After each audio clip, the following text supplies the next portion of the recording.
ఒక క్లారిటీకి వచ్చే అవకాశం ఉంటుందా? ఫస్ట్ ఆఫ్ ఆల్ ఖచ్చితంగా వెనక్కి తీసుకోవాలండి. ఆయన వయసుకి అది అసలు సంస్కారవంతమైన భాషే కాదు. ఆయన భార్య, బిడ్డ, కొడుకు, కూతురు, కోడలు మరి ఇంతమంది ఆయన భాషని సమర్థిస్తే ఆ కుటుంబానికి, ఆ మహిళా మహారాణులకైతే నా పాదాభివందనాలు తెలియజేస్తాను. అంతకంటే ఇంకేమీ చేయను.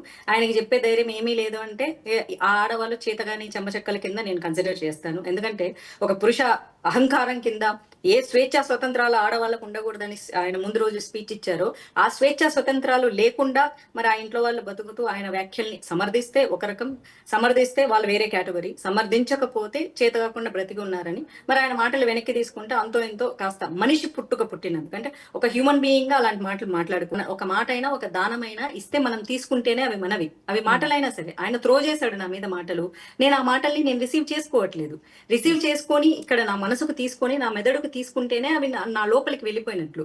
నేను తీసుకోలేదు కాబట్టి తిరిగి ఆ మాటలు ఆయనకే వెళ్ళిపోతాయి. So he knows what he is అని చెప్తున్నాను. His words projects what actually he is. ఇంకొకటి అంటే కమెంట్స్ చాలా దారుణంగానే వస్తున్నాయి. ఆయన వ్యాఖ్యల కింద వచ్చే కమెంట్స్ కూడా ఆయన వాళ్ళే చేస్తున్నారా లేకపోతే టీడీపీ నుంచి ఎక్కడి నుంచో మొత్తానికి కామెంట్స్ అయితే బ్యాడ్గా వస్తున్నాయి.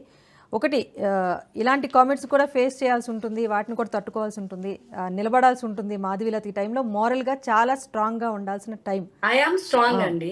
I'm not feeling bad. ఎందుకంటే నాకేమి ద్వేషమైన కామెంట్లు ఈ రోజు నాకు కొత్త ఏం కాదు. I love my haters. వాళ్ళే నా పిఆర్ బ్యాంక్. ఇందాక అది పెట్టడం they are my PR bank.